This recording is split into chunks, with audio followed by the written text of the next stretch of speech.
When Benjamin Franklin created the famous Join or Die cartoon in 1754, long before the internet or even the ever-present meme culture was born, the effect that this had on the colonies was monumental. Published in the Pennsylvania Gazette, this image soon became viral among the colonies and was attributed with helping drum up support for the cause. This image, a snake, which represents the different colonies, is shown as being dead after being cut up into pieces by presumably the British Army if they did not come together and unite, or in the poetic words of Franklin, join or die. The strong imagery and wording within an image has evolved over the years into the political cartoons that we see in today's media. Art mimics life. As such, political cartoons mimic events.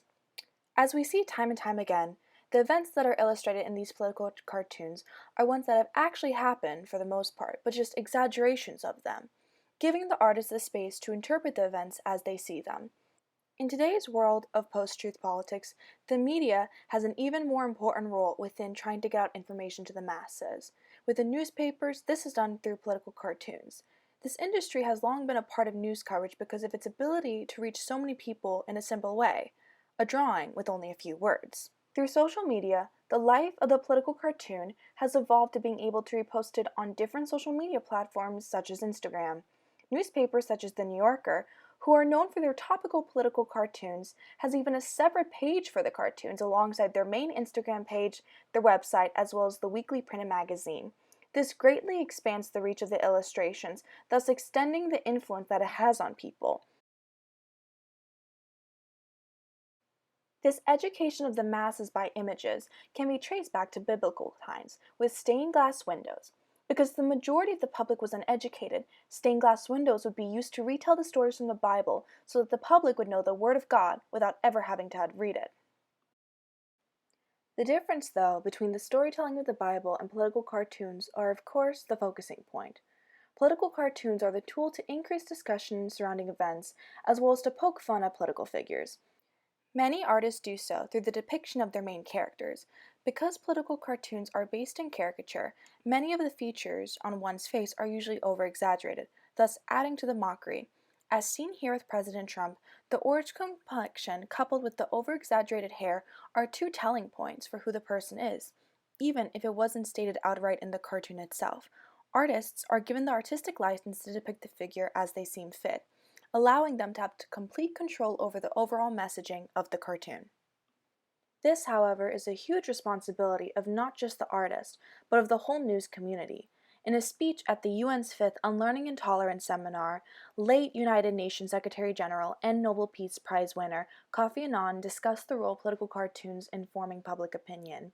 He said cartoonists have a big influence on the way different groups of people look at each other.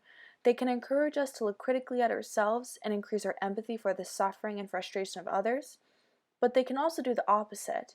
They have, in short, a big responsibility.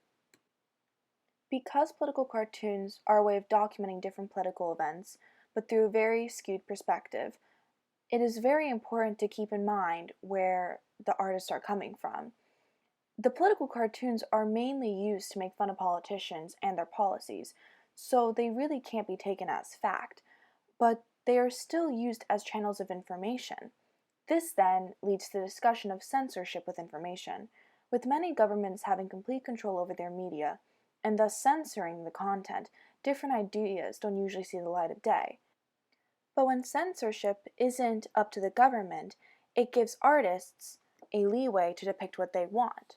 A topical example is the relationship between President Trump and House Speaker Nancy Pelosi. It is no secret that these two political figures are not the biggest fans of each other. But what is depicted here is Trump supposedly cursing out his window as Nancy Pelosi is sworn in. Now, did this even actually happen? Interpretations of these political cartoons is crucial in understanding that the artist, in this case Bill Bramall, isn't concerned with depicting fact. He is more concerned with depicting the animosity between Trump and Pelosi. But is it possible that someone could look at this cartoon and assume that this actually happened? This then becomes a discussion of whether or not the artist and subsequently the editor has a duty to self-censor themselves if what they're illustrating isn't entirely truthful. But They also can make the decision that they don't need to self-censor if they believe that the public will understand that the situation they are depicting didn't actually happen, then it's not necessarily lying. Either way, the responsibility lies with the artist, and subsequently the publisher and editor in both situations. Like the snake, political cartoons, when looked at piece by piece, can be very helpful in depicting events, but as a whole, give history a new life through the lens of the political cartoonists. While the discussion of whether or not political cartoonists should self-censor their work has yet to reach an endpoint, the value of these political cartoons continue to prove themselves time and time again.